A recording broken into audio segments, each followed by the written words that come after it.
नमस्कार, आप देख रहे हैं खबर उत्तर प्रदेश। मैं हूं आपके साथ तनवीर। रुक करते हैं खबरों का, लेकिन उससे पहले नजर डालेंगे इस वक्त की हेडलाइंस पर।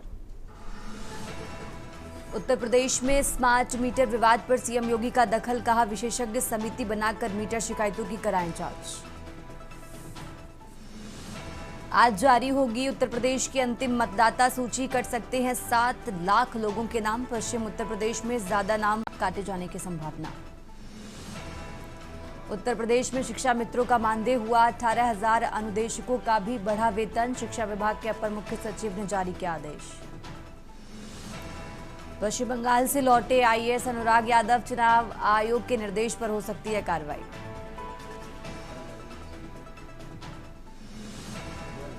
उत्तर प्रदेश में स्कूलों की मनमानी पर लगेगी लगाम, 5 शैक्षणिक सालों तक नहीं बदल सकेंगे यूनिफॉर्म। 800 करोड़ की ठगी का खुलासा, एसटीएफ ने पकड़े 2 साइबर ठग, एक को सहारनपुर और दूसरे को यमुनानगर से किया गिरफ्तार। आप देख रहे हैं के न्यूज़, खबरों का सारथी। और अब रुक करते हैं खबरों का और शुरुआत करते हैं लखनऊ की खबर से। लखनऊ से खबर आपको बता रहे हैं, जहां निजी स्कूल फीस पर प्रशासन सख्त है। डीएम अध्यक्षता में शुल्क नियामक समिति की बैठक हुई है। बता दें कि डीएम विशाख की अध्यक्षता में समिति की बैठक हुई। अब मनमाने तरीके से फीस नहीं बढ़ा सकेंगे स्कूल, तो फीस वृद्धि प्रस्तावों की गहन जांच होगी। नियमों के उल्लंघन पर सख्त कार्रवाई की चेतावनी भी दी गई है। अभिभावकों की शिकायत के लिए मजबूत व्यवस्था लागू होगी। फीस, यूनिफॉर्म और किताबों में पारदर्शिता के निर्देश दिए गए हैं। अपर जिलाधिकारी ज्योति गौतम डीआईओएस बने नोडल अधिकारी। अभिभावक सीधे अधिकारियों से शिकायत कर सकेंगे। तहसील स्तर पर जांच के लिए संयुक्त टीम गठित की गई है। शिकायतों पर समयबद्ध रिपोर्ट देने के भी निर्देश दिए गए। स्कूलों को वेबसाइट पर फीस का विवरण दिखाना अनिवार्य होगा। और इसी के साथ आपको बता दें, नोटिस बोर्ड पर भी शुल्क की जानकारी जरूर देनी होगी। हर फीस की रसीद देना अनिवार्य होगा। निर्धारित फीस से ज्यादा वसूली पर भी अब रोक लगेगी। कैपिटेशन फीस पर पूरी तरह से प्रतिबंध लागू है। किताब, यूनिफॉर्म खरीद के लिए दबाव भी नहीं बना सकेंगे। 5 साल तक यूनिफॉर्म में बदलाव पर रोक लगाई गई है। एनसीईआरटी किताबों से पढ़ाई कराना अब अनिवार्य होगा। तो नियम तोड़ने पर 5 लाख का जुर्माना और मान्यता रद्द करने की कार्रवाई भी यहां पर की जाएगी। लखनऊ से खबर आपको बता रहे हैं।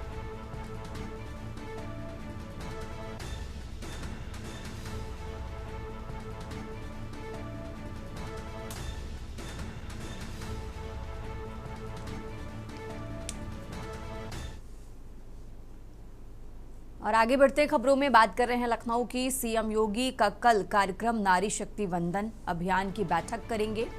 बता दें कि 9:45 पर सुबह नारी प्रचार अभियान की बैठक करेंगे।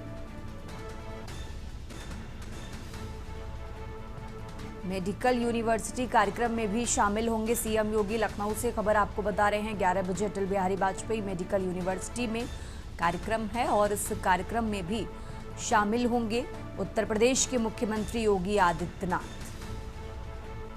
तो 9:45 पर सुबह नारी प्रचार अभियान की बैठक करने वाले हैं सीएम योगी आदित्यनाथ। का कार्यक्रम आपको बता रहे हैं। राजधानी लखनऊ से यह अहम जानकारी आपको बता रहे हैं, 11 बजे अटल बिहारी वाजपेयी मेडिकल यूनिवर्सिटी में कार्यक्रम है और इस कार्यक्रम में भी शामिल होंगे उत्तर प्रदेश के मुख्यमंत्री योगी आदित्यनाथ। का कार्यक्रम आपको बता रहे हैं, नारी शक्ति वंदन अभियान की बैठक करेंगे। 9:45 पर नारी प्रचार अभियान की बैठक करने वाले हैं उत्तर प्रदेश के मुख्यमंत्री योगी आदित्यनाथ। मेडिकल यूनिवर्सिटी कार्यक्रम में भी शामिल होंगे।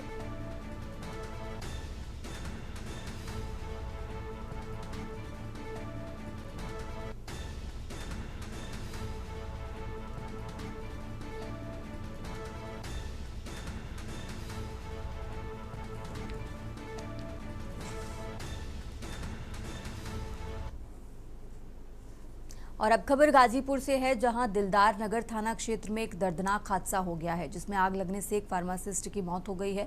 ये घटना वार्ड नंबर 9 स्थित इंदिरा नगर चूड़ी गली की है, जहां टीन शेड से बने गोदाम में अचानक भीषण आग लग गई। आग इतनी तेज फैली कि कुछ ही मिनटों में पूरे परिसर को अपनी चपेट में ले लिया, जिससे इलाके में अफरा तफरी मच गई है।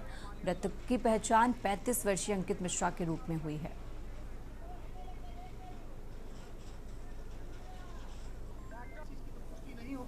कारण से आग लगी हुई है, मगर हमारे बगलदार हमारे एक डॉक्टर क्लिनिक थे, जो सुनने में आ रहा है कि डॉक्टर अंकित मिश्रा जी थे, जो ग्राम निवासी अरंगी के निवासी थे, उन्हीं की हताहत होने की संभावना है। कितने वर्षों से यहाँ पे वो डिस्पेंसरी में अपना रह रहे थे? वो लगभग 7 से 10 साल हो गए। कैसे पता चला कि आग यहाँ पे लगी हुई है आपको? सूचना घर परिवार और मोहल्ले के लोगों से है, और जैसे ही फाटक पे आए तो आग जली की धुआं इतनी उठ रही थी कि फाटक से ही दिख रही थी सारी चीजें। तो दौड़ते हुए मोहल्ले के लोग और सारे लोगों के समर्थन से ये चीजें हुई हैं। क्या कहना चाहेंगे इस आग लगी को लेकर? इसके बारे में सर कुछ नहीं कर पाएंगे। और अब खबर कानपुर से है, जहां कानपुर में तैनात एक पुलिस सिपाही ने अपनी ड्यूटी के साथ साथ पढ़ाई करके यूपीएससी की परीक्षा में अपना परिचय लहराया है और अब वो 41वीं रैंक पाकर कॉमर्शियल टैक्स ऑफिसर बन गए हैं। इस खुशी को सिपाही आशीष शुक्ला ने अपने पुलिसकर्मियों को मिठाई खिलाकर साझा किया। जिला अमेठी के शुक्ल बाजार से आने वाले आशीष शुक्ला ने 2018 बैच में पुलिस की परीक्षा पास की थी और कानपुर पुलिस कमिश्नरेट में आरक्षी बने, लेकिन आशीष ने पढ़ाई नहीं छोड़ी और यूपीएससी की परीक्षा पास करके पीसीएस रैंक हासिल कर लिया है।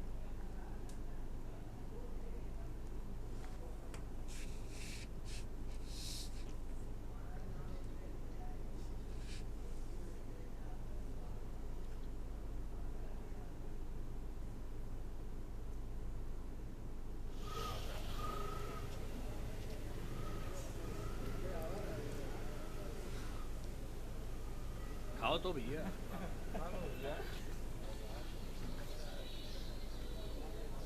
मैं यहीं कानपुर पुलिस में तैनात हूँ।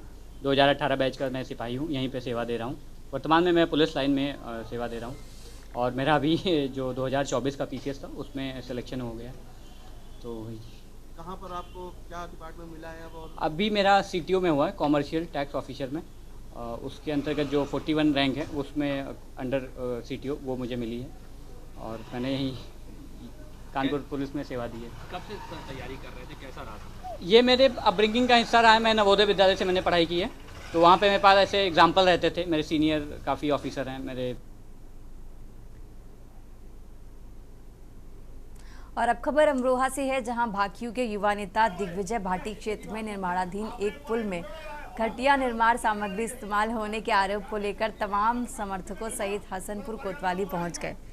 समर्थकों सहित युवा भाकियू नेता के पहुंच जाने से कोतवाली में हड़कंप मच गया। प्रदर्शनकारियों ने घटिया निर्माण सामग्री के इस्तेमाल के साथ सीमेंट कट्टों सहित अन्य सामग्री की कालाबाजारी किए जाने का आरोप भी लगाया है।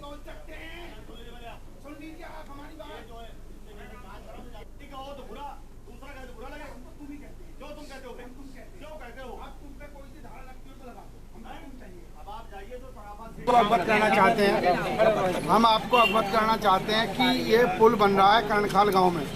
उस पुल पे से कुछ लोगों द्वारा, जैसे जे हुआ, ठेकेदार हुआ, उनके द्वारा जो है सीमेंट के कट्टे, सरिये और अन्य चीज़ें ब्लैक की जा रही हैं। सीमेंट के कट्टे आज गांव के द्वारा और हम लोगों द्वारा पकड़ लिए गए।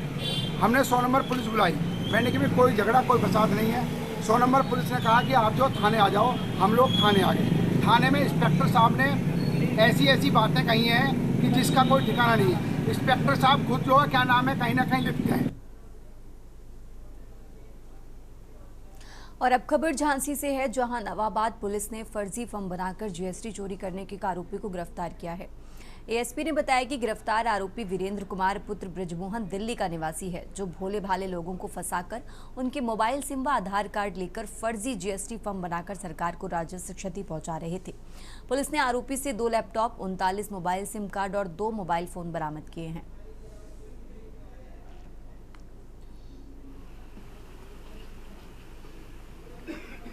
अवगत कराना है कि दिनांक 10/8/2025 थाना नवाबाद में एक मुकदमा 303/25 राज्य कर अधिकारी झांसी की जांच आख्या के आधार पर लिखा गया था।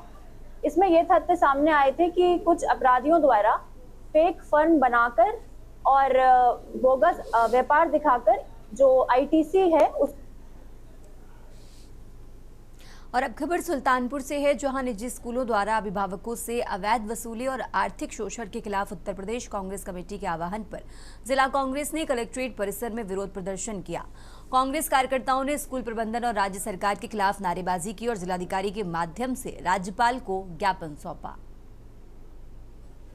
जिस तरह जनपद में प्राइवेट स्कूल इस समय एडमिशन का पीक टाइम चल रहा है, हर अभिभावक परेशान है अपने बच्चों का एडमिशन दिलाने के लिए। कुछ री एडमिशन है, उसी स्कूल में पढ़ रहे हैं, दूसरी क्लास में एडमिशन कराना है, उसमें वो लगे हैं। और प्राइवेट विद्यालय के प्रबंध तंत्र, प्राइवेट विद्यालय का प्रशासन अवैध वसूली पे उनसे जिस तरह लगा है, री फीस के एडमिशन में फीस के नाम पे वसूली की जा रही है, 15-15 हज़ार दिया जा रहा है। न्यू एडमिशन पे एडमिशन फीस के नाम पे 35-35 हज़ार, 40-40 हज़ार दिया जा रहा है। इससे पूरे जनपद के अभिभावक, छात्र सब आहत हैं। उनको लग रहा है कि उनका शोषण किया जा रहा है। सर लगातार बहुत से लोगों ने हम लोगों से भी संपर्क किया। आज कांग्रेस पार्टी उस मुद्दे पे सड़क पे उतरी है।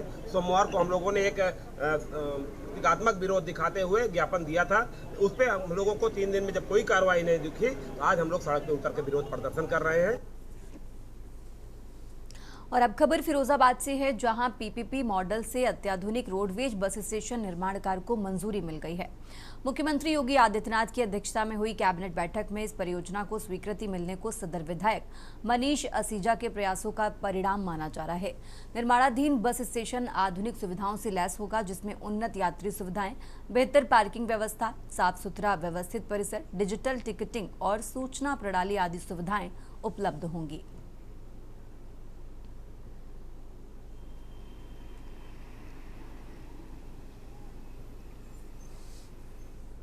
और अब खबर हमीरपुर से है, जहां के मौदहा कोतवाली क्षेत्र में बुंदेलखंड एक्सप्रेसवे पर एक युवती ने फिल्मी गाने पर सड़क पर लेट लेट कर डांस किया। इस दौरान का वीडियो सोशल मीडिया पर खूब वायरल हो रहा है। युवती पहले भी सरकारी अस्पताल की कुर्सी और रेलवे स्टेशन जैसी जगहों पर रील्स बनाकर विवादों में रही है। सोशल मीडिया यूजर्स ने इस वीडियो पर सवाल उठाए हैं। बता दें कि रील बनाने के नशे में लोग कानून और नियमों की सरेआम धज्जियां उड़ाने से बाज नहीं आ रहे हैं।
और अब खबर प्रयागराज से है, जहां 10 अप्रैल से पानी टंकी रेलवे ब्रिज को बंद कर दिया जाएगा।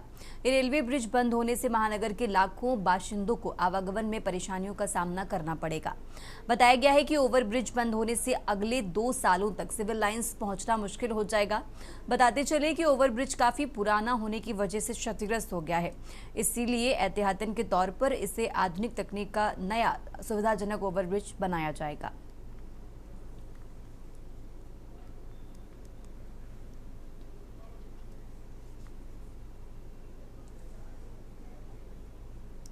और अब खबर सोनभद्र से है, जहां खनन विभाग ने अवैध खनन और ओवरलोड ट्रकों के खिलाफ कड़ी कार्रवाई की है।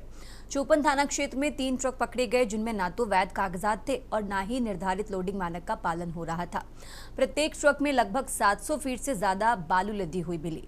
सभी ट्रकों को सीज कर चोपन थाने भेजा गया। कार्रवाई के बाद खनन माफियाओं में हड़कंप मच गया है।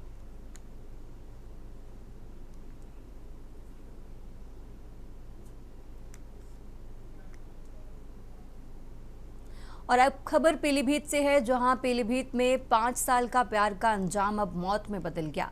जहां एक इंजीनियर ने होटल में जहर खा लिया और अस्पताल में तड़प तड़प कर अपनी जान दे दी। बताया जा रहा है कि उसकी प्रेमिका की पहले सरकारी नौकरी लग गई थी, जिसके चलते प्रेमिका ने अपने प्रेमी को ठुकरा दिया।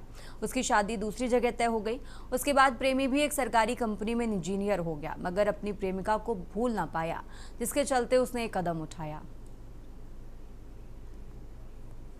हाँ, कल शाम जो है एक दीपांशु नाम का जो युवा लड़का 27 साल का, कुछ लोग उसे लेके आए। वो जो बता रहे थे किसी होटल में ठहरा हुआ था, होटल स्वामी उसे लेके आया, भर्ती कराया, बहुत सीरियस हालत में था। परीक्षण के बाद पता चला कि उस बंदे ने जहर खाया हुआ था, और जहर का भी प्रकार जो है अजीब तरह का लग रहा था, जिसका कोई निश्चित नहीं हो रहा था। कोई बहुत ही जहरीला पदार्थ था, जिसमें उसका उस समय बहुत ही कंडीशन ये थी कि उसका ब्लड प्रेशर भी नहीं रिकॉर्ड हो रहा था, बेहोश अवस्था में था, और उसके जो आधार से पता लगा जैसे संभवतः शायद वो नवाबगंज की साइड का रहने वाला। आप लोग यहाँ पोस्टमार्टम हाउस आई हुई हैं, आपका क्या नाम है, क्यों आई हुई है? मैं सुखपाल सिंह हूँ और एक भांजे हैं दीपांशु गंगा। तो कल रात को एक फ़ोन आया था, यहीं डिस्ट्रिक्ट से गया था कि बच्चे ने तुम्हारे दवाई खा ली है, यहाँ एडमिट है, आप आ जाओ जल्दी। लगभग 9 बजे की समथिंग की बात है। हम लोग आए तो तब तक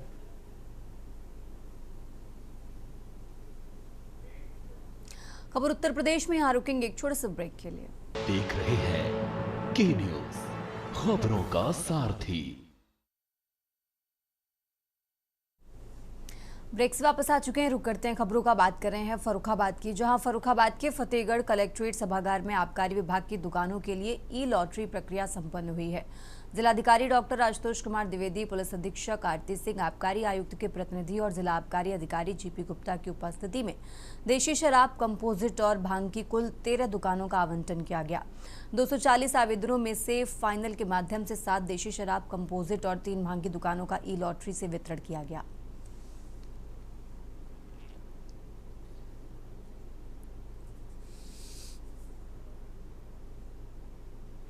और अब खबर उन्नाव से है, जहां उन्नाव पुलिस को बड़ी सफलता हाथ लगी है। पुलिस टीम ने चेकिंग के दौरान निर्माणाधीन गंगा एक्सप्रेसवे के पास से गिरोह के सरगना रोहन समेत यश शुक्ला, यश तिवारी और यश गुप्ता को गिरफ्तार किया है। पुलिस पूछताछ में सामने आया कि ये गिरोह कानपुर से लखनऊ जाने वाली सवारियों को अपनी कार में बैठाता था और सुनसान जगह पर पहुंचते ही चापड़ और तमंचा दिखाकर लूट की वारदात को अंजाम देता था। देखिए, कल 9 अप्रैल को एक सूचना मिली थी हमारे स्क्वाड टीम को, संजात टीम को और थाना दही को, कि कार से कुछ अपराधी ऐसे हैं जो कानपुर से लोगों को लखनऊ ले जाने के बहाने बैठाते हैं और रास्ते में लूटपाट की घटना करके उनको उतार देते हैं। इस सूचना पर जब चेकिंग कराई गई तो निर्माणाधीन जो गंगा एक्सप्रेसवे पुल है उसके पास UP 78 GR 8889 मतलब दूर का रिश्तेदार मामा लगता था, ई रिक्शा चलाता था। तो इसने बोला कि भाई, मैंने गाड़ी ली थी, पुरानी गाड़ी ली है, ठीक। तो इसने बोला भाई मेरे से चलाया करो, हम तुमको 1000 रुपये रोज दिया करेंगे, ट्रैवल हम बुकिंग पे चलाएंगे, ठीक है। तो वही प्रशासन की गाड़ी हुई थी, 2 तारीख को लेके गया था, तब से 6 दिन बाद वापस आया। मेरा फोन भी नहीं उठा रहा था, यही था। नहीं, ये सब जानकारी ये थी कि बुकिंग पे गाड़ी लेके गया है। उत्तर प्रदेश की खबरों में फिलहाल इतना ही। आप देखते रहिए के न्यूज़ इंडिया।